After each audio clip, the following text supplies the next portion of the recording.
Have you ever been with a person who was so sensitive that the slightest disagreement, the slightest negative feedback would put them into this rage that would create this explosion of anger and rage, where the next thing you know, you are being enveloped by this barrage of insults and threats. And next thing, all you know is that this person whom you loved or liked or felt close to is trying to hurt you. I'm talking about being with a person who has borderline personality disorder, who is so sensitive to perceived abandonment or criticism, who will reacts to negative information, a smirk, a statement of, well, dinner was good, but not great, to, well, dinner wasn't that great, you burnt it, that becomes enraged, explosive, like a volcano spewing out lava and rocks, intending to crush people all the way around it.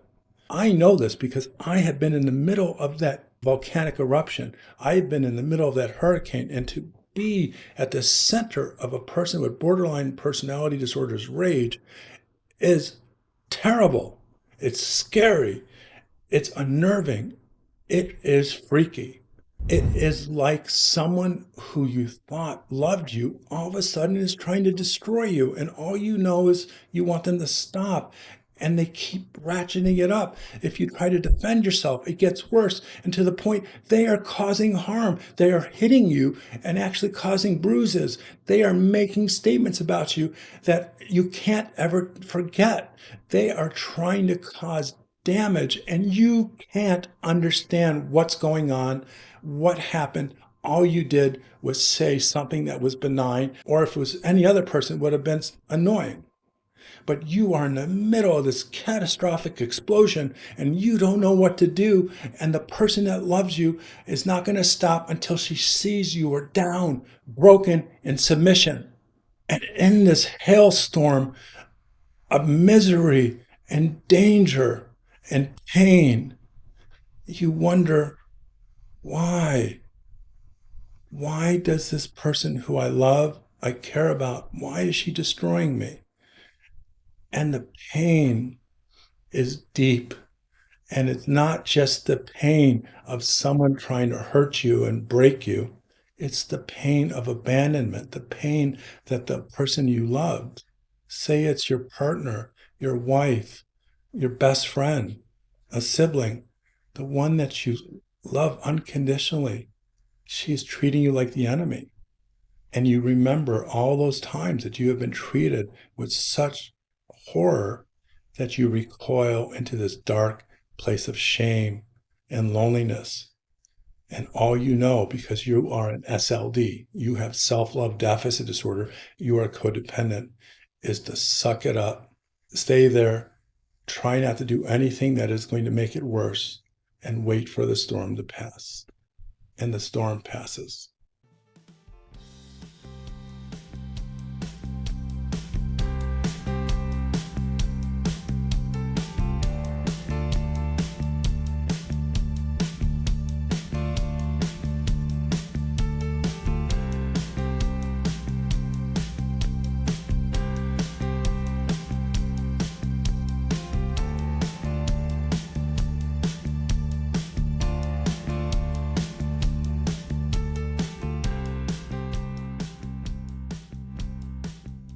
Because this is borderline personality disorder. This is not a normal reaction to a person being angry.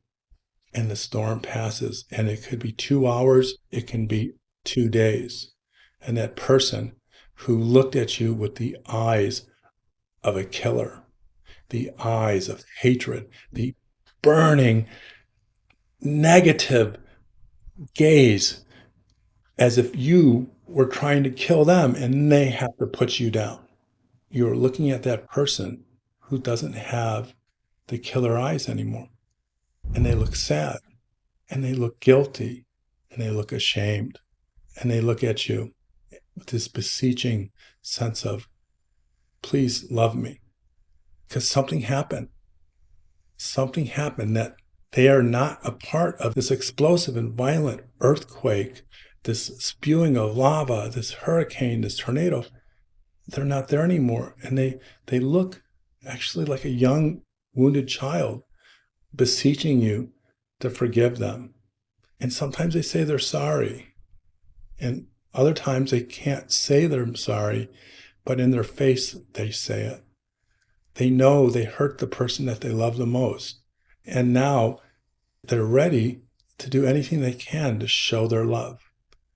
And it's real. They're not making it up. You're not hallucinating. The person is loving you with such intensity, with such reverence, with such kindness, such benevolence, such seemingly unconditionality that you want to forgive them. You're an SLD. You're a codependent. You are afraid of being alone. You are terrified of loneliness. You are terrified of being outside of that relationship because in your own mind, it's twisted. It's the broken mind of someone with self-love deficit disorder.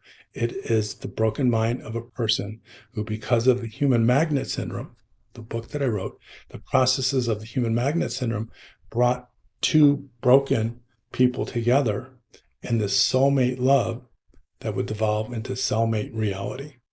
You're with this person now as being the sweet, lovable person who showers you with affection, maybe intimacy, maybe gifts, who apologizes, who looks so genuine.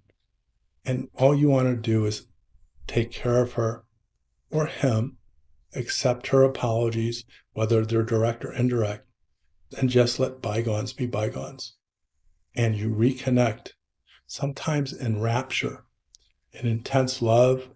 It doesn't have to be sex-based. It could be forms of intimacy, friendship, and the joy of having that person back in your life who doesn't want to hurt you brings you in this state of euphoria, and life is good. And you're an SLD, and your partner has borderline personality disorder. And that hurricane, tornado, volcano that just happened is anywhere from 1 week away from this moment of complete euphoria. So you walk on eggshells that sometimes are as sharp as glass. You make sure you try to do everything you can to not upset them. Because this person you love, who you know loves you, because look at what just happened, you don't want them to blow up.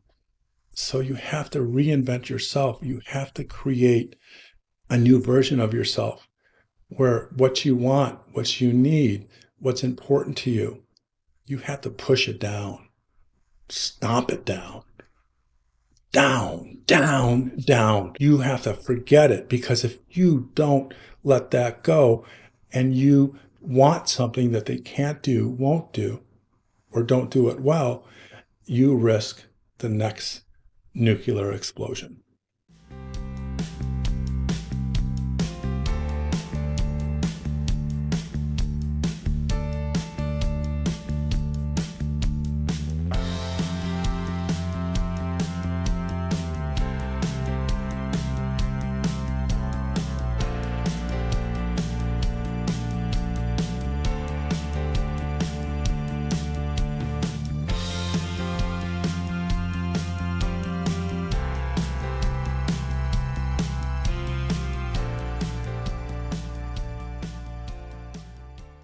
So you, over time, are shaped into this progressively lifeless character who can only show his borderline personality disordered partner what they want.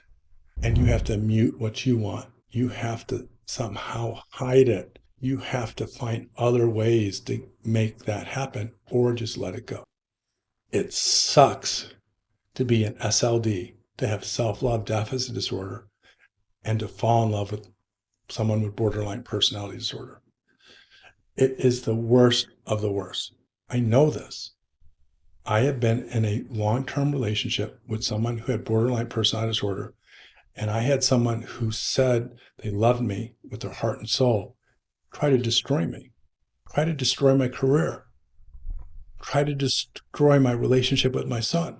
And this is the same person that loved me more than she had ever loved anyone, who after each moment of destruction would look at me with those beseeching, please forgive me eyes and hope I would give her one more chance. And I did, because that's how the human magnet syndrome works. SLDs do. We are afraid of being alone.